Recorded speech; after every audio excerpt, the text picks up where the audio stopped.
So I'm going to do a tutorial before I fully feel like I know what I want to say. I know it's a weird place to start one of these videos, but vocal processing vocals with Ableton Live is something that I've heard from a lot of you that you want to learn more about. In fact, in about the past 6 months, we've released 4 courses on From Studio to Stage, all about vocal processing with Ableton Live, with some specific hardware we'll talk about here in a moment. And I've been hesitating doing a tutorial on YouTube because there's like so much that could be said, but then there's so many specific videos that could be done. So I really need your help to figure out exactly what should be done next. So again, sorry for the really weird intro. This is going to be a different video, super casual video, hence why I'm drinking my tea out of my Star Wars Starbucks cup. But what I wanted to do for this video is just kind of throw out some concepts, some things that I teach on From Studio to Stage. And if you want to dive deeper, by all means, please check out those courses that we have there. But I want to talk generally about the idea of processing vocals in Ableton Live. Now, I'm going to warn you up front. If you want to see a video of someone plugging in a mic and hearing their vocals processed in Ableton Live, this is not that video. But the way that I want this tutorial to work is I want to walk you through kind of my mindset, some of the things I've been creating, some of the things that I've learned in creating the courses for From Studio to Stage, and I need your feedback and your input. All you got to do is just comment below. And this is not like a ploy to try to get a lot of comments and get this video to get a lot of likes. This really truly is, I'm going to do this before this is ready, and I'm just going to share where I am and talk about things that I talk about when it comes to processing vocals in Ableton Live. And I really need your help to shape the next few months of content here on the channel, okay? Everybody cool? Let's get started. So first off, when people started reaching out and bringing up this topic of processing vocals, I was first really hesitant towards that because it's not something that I've done live on stage in this particular context, because the kind of performance context I come from, I would call them more traditional. And what I mean by traditional is on stage with a band. And when it comes to vocal processing in a traditional sense, it is done by the front of house audio engineer. And when I mean front of house audio engineer, I mean the person that's out at the console mixing sound for the people in the room. They have maybe a giant effects rack, a rack of gear with effects processing, maybe they even do some auto tune. That's how I would consider traditional vocal processing done. But I've really seen the kind of rise in the past, 2 years in particular of individual artists doing their own vocal processing, definitely of playback techs doing vocal processing for bands. And so it's become more and more popular. And in fact, when I really sat down to think about this, towards the end, halfway through 2022, when I started planning these courses for From Studio to Stage, I thought, oh, this is actually a really cool idea, because imagine being an artist and walking into a venue, having full control over how your vocals sound, the effects, have basically the perfect vocal performance every single time. This really is, I would say the future, but this really is like the present. This is what we should be doing and how we should be doing vocal processing. So if you're someone from a more traditional background, please don't comment and say, why would you ever do it that way? You should do that at front of house. We all have to have an open mind and consider different contexts, and context is super important. So with that, let's kind of talk about this. So if we do this in a more non-traditional way, and maybe we decide, hey, I want to process vocals and I want to use Ableton Live to do it. What's the process for me to use Ableton Live, to use a DAW to process my vocals? And really maybe the better question is, should I use a DAW and should I use Ableton Live to process vocals? Well, the biggest issue you're going to find in processing vocals through a DAW or through a computer all comes down to one word: latency. And latency really is the key here. And in fact, I've got a video planned. I'll go ahead and tease the title and throw it out, but I've got a video planned that's going to be real controversial about, live looping artists have lied to you because they have downplayed the importance of 2 things: latency and monitoring. And latency is a super important piece here that we're going to talk about. Latency is the delay between when you, press a key on a keyboard and when you hear it. Latency happens when you sing into a mic and you hear yourself back and it's delayed. You hear that really prominently when you plug a microphone into an audio interface. You're going to record, you plug a microphone into an audio interface, it goes in your computer and you plug your headphones into the port, turn up the volume, and you're like, why does it sound so delayed? Like what's going on here? This is really troublesome. That's latency. Latency is really troublesome in a live setting because if the band's playing together and you're singing with the band and you're processing your vocal and it's latent, then it's going to come back late and it's always going to feel a little sluggish. I like to say everything feels a little smushed, like smushy. It's loose. It's maybe a weird way to explain it, but it doesn't sound together, right? Latency kind of causes that. And when we use a DAW, not just Ableton Live, but if we use any DAW, any computer for processing vocals, and we plug a mic cable into our interface, and that interface is plugged into our computer, we go into Ableton Live or whatever DAW, and we add plugins to our DAW, and then we come back out of Ableton Live or whatever our DAW is, out of our interface, out of our outputs, then we have quite a latent signal. And there's some audio interfaces that promise really low latency. And in fact, I've got, again, I'm doing this before it's done. I've got some tutorials planned where I intend to buy kind of the most popular low latency interfaces or claim to be low latency and really do a shootout to see how low latent they are. But again, anytime I plug into an interface to a computer, add effects and come back out, that's going to be a latent signal. You can reduce the latency, particularly in Ableton Live, if you go to Preferences, Command, Comma, go to your Audio tab, and you decrease your buffer size, right? So by decreasing my buffer size and increasing my sample rate, in this particular case, I'm using a virtual audio output. I'm using Black Hole, and I use this just to show like the processing of this. So with my sample rate at 192, my buffer size at 64, you could see I was able to get the output latency down to 33 milliseconds. So that's great. But as I add plugins into Ableton Live, that's going to add latency. And if I use an external plugin, that's going to add even more latency. So latency is the problem here. So that's the big struggle a lot of people have when it comes to processing vocals. And why I would say as a general rule, again, I'm doing this before this is done, as a general rule, whenever possible, try to avoid processing vocals in a DAW with a audio interface. And I've got a really great solution for you, but bear with me and we'll start talking about that and unpacking that in a second. The second thing to consider is, let's just say hypothetically that I was going to process vocals in Ableton Live. I've got Ableton Live open, it's a great DAW, it's really stable, I use it for backing tracks, I'm gonna process vocals in it. So we add our audio interface in, we plug a microphone in, we add our vocal effects into Ableton Live, we add all that stuff. We've got our backing tracks in Ableton Live. Maybe you're a solo artist, maybe you're an artist that doesn't have a band and so you've just got backing tracks, or maybe you are a band with, but use a lot of backing tracks. Now I've got backing tracks, I've got vocals in my Ableton Live session. Maybe you even have keys and some virtual key stuff. You've got all that in your Ableton Live session. You're gonna start to run into problems because two of those things I mentioned on that list, virtual keys, processing virtual instruments, plus processing vocals, they really want the lowest latency latency possible. So we want our buffer size as low as possible, our sample rate potentially up as high as possible so we can get the lowest latency. But that third thing when it comes to backing tracks, and even to an extent processing and using virtual key stuff, we don't necessarily need the lowest latency, we need the most amount of power devoted to CPU, right? So if you've ever dropped your, in Ableton Live, you've dropped your buffer size down and you've started to experience audio glitches or audio dropping out, that's because there's not enough power allocated to the CPU. And we solve that typically by raising our buffer size up, right? That's a problem though, if I have a computer that needs both low latency, things that have low latency need them, plus something that needs a higher buffer, I'm gonna have to sacrifice there. I'm gonna have to find a middle ground. Plus, there's a major issue if my computer crashes, I lose all my tracks, all my keys, all my vocal processing, right? So really the best way to do this is to say, hey, I'm gonna use one computer, 4 tracks. You know, in a perfect world, I'm actually going to use 2 computers, 4 tracks, redundancy. I'm going to use 1 computer for keys. In a perfect world, I'm going to use 2 computers for keys for redundancy. And then I'm going to use another computer, again, in a perfect world, 2 computers for processing vocals. But in an even more perfect world, I'm not going to use a computer to process vocals. I'm going to do this all on hardware. And the key and the trick to doing this, and this is where we really start to unlock a lot of stuff, is to use one of these. So this is an audio interface that's actually not made anymore, but you can get a great deal on Reverb to find these. Long story short, I'll tell the story some other day. I actually own 3 of these because of, well, I said long story short, so I'm not going to get into it. But I own 3 of these accidentally. But This is an interface from Universal Audio. This is the Arrow. It's a Thunderbolt interface.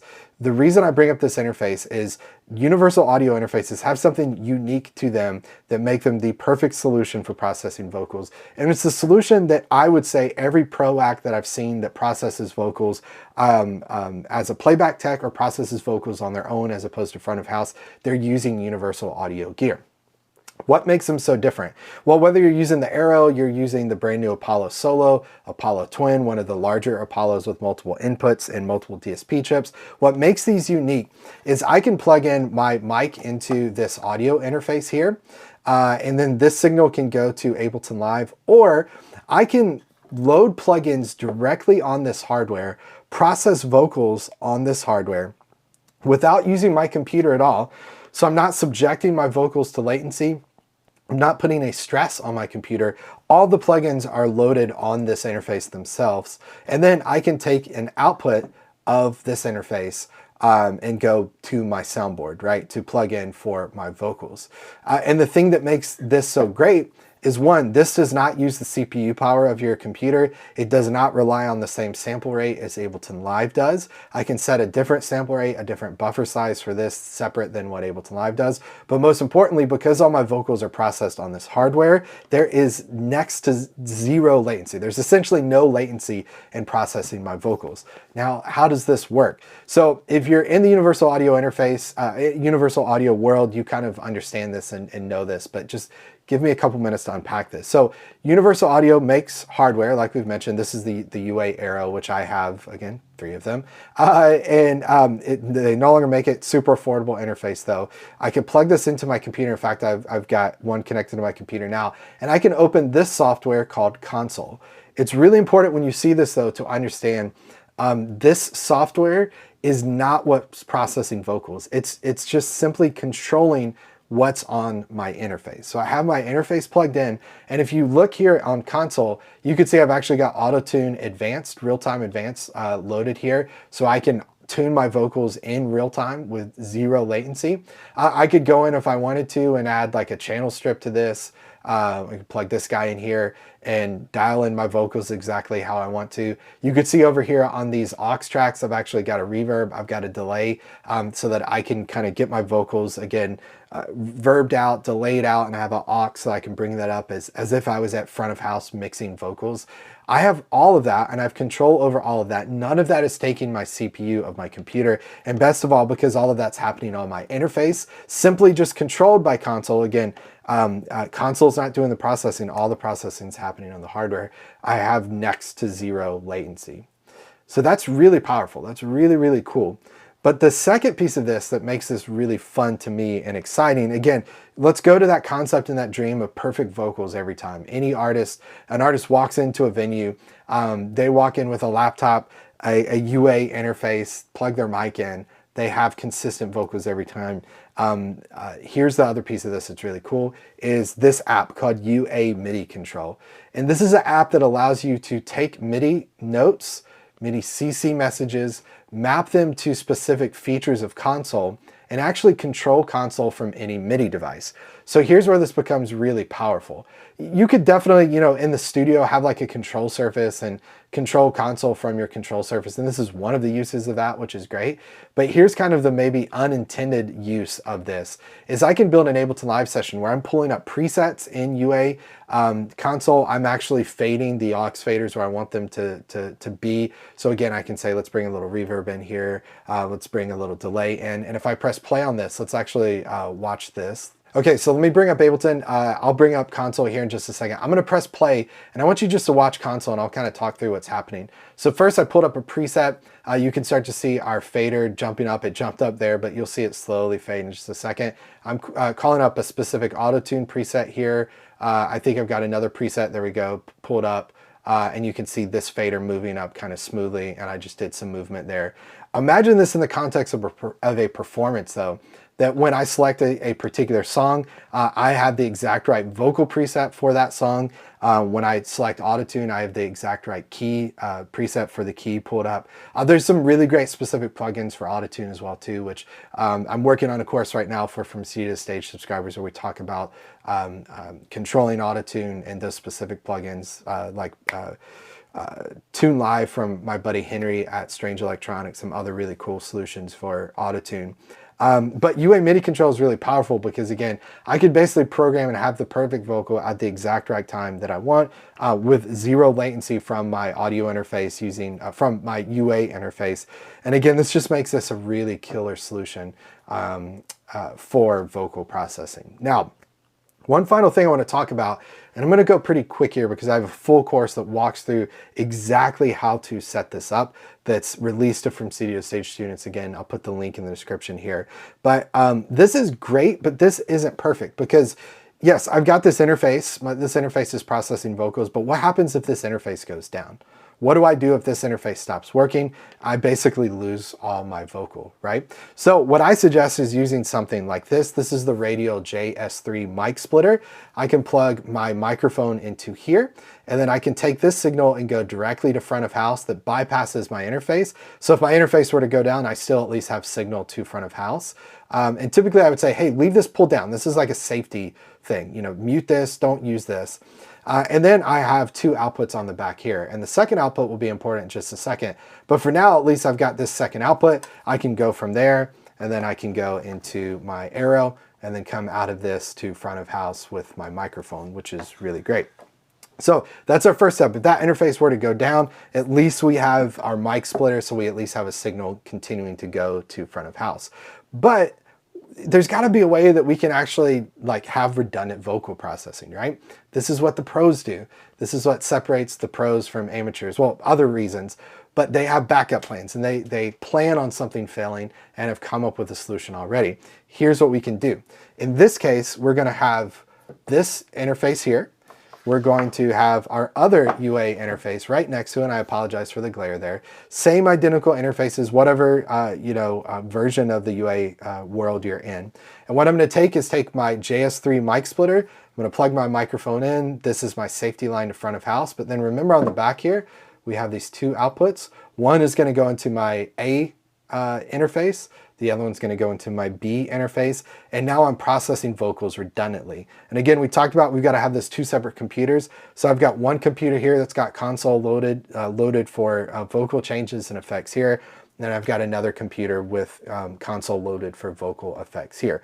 Now this is great, but what do we do with the outputs on this guy? So we've got two sets of outputs. How do we truly make this redundant? Well, that's where another fantastic piece of gear from Radial comes in. This is called the Backtrack. It's really similar to the SW8, which is an 8 input, 8 output switching direct box. But the Backtrack has multiple sets of inputs, so two stereo pairs, right? Input A, input B.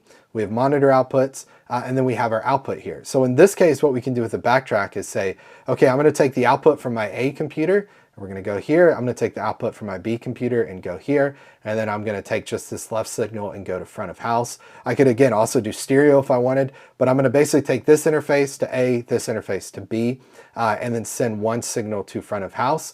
And if something were to go wrong and I need to switch, I can press that button and switch. Now, actually over my shoulder, I didn't grab it. Oh, it's right here. For this tutorial, to make it even easier, this guy from Radial is a fantastic solution. This is the JR2 remote foot switch that, again, I can switch this remotely with the Backtrack. And again, this is going to give me a fully redundant solution here. So I can use my JS-3 mic splitter to split my mic to both interfaces. I can then go into the Backtrack from the interfaces to have full redundancy. And then all that shows up at front of house is a perfect vocal that's perfectly tuned. And if one interface were to go down, I press the button on my JR2 and automatically switch to my second interface. So when it comes to vocal processing, that's how the pros do it. It's all handled, not processing through Ableton Live. It's processed on external hardware so that we have low latency, so we're not using up our CPU.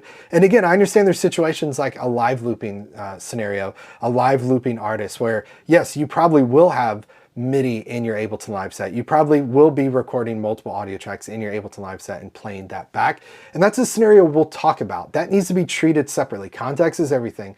That needs to be treated separately. But if you want to walk on stage with a rock solid stable rig, you need to consider external vocal processing. So like I said, time for another sip of tea. Like I said, this isn't perfect. This tutorial is not finished because I didn't show you how to set this up. Again, I show how to do all that in the courses, and this is not like a shadow way to say, well, if you want to learn how to do it, then check out my From Studio Stage subscription. I'll explain how to get that in a second. That's not the goal of this. The goal of this is to show you all of that and say, okay, what questions do you have? What's next? Because I really want you guys to help guide this, right? My experience is more traditional band on stage performing. It's not a solo artist walking into a venue, but I know the gear. I know the techniques and the things that a solo artist needs to make that happen. So I want to hear from you. If you're a solo artist, even if you're a live looping artist, again, this doesn't fully apply to you because I still want you using Ableton Live for live looping, and we'll talk about your scenario soon. But what do you want to hear? What do you want to hear more about? What do you want to see happen? And I want over the next few months here in 2023 to devote some time to answering your questions. So please, please let me know in the comments. Now, like I said, the goal of this video was not a sales pitch for From Studio to Stage, but I do have courses that are already currently available on vocal processing. If you want to check those out, head to fromstudiotostage.com/subscribe. Check the link in the description of this video to get there. Check out those individual links. I'll show you exactly how to set this gear up.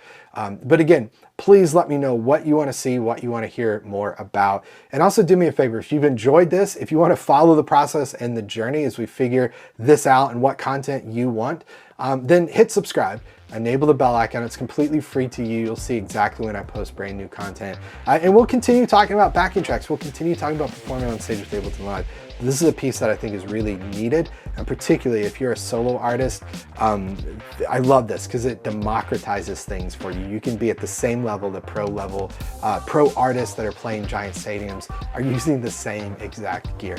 Hey, thanks so much for watching. Go grab a nice hot tea, maybe not a Star Wars cup. Enjoy it. Have a fantastic week or weekend. We'll see you on the next one. Bye.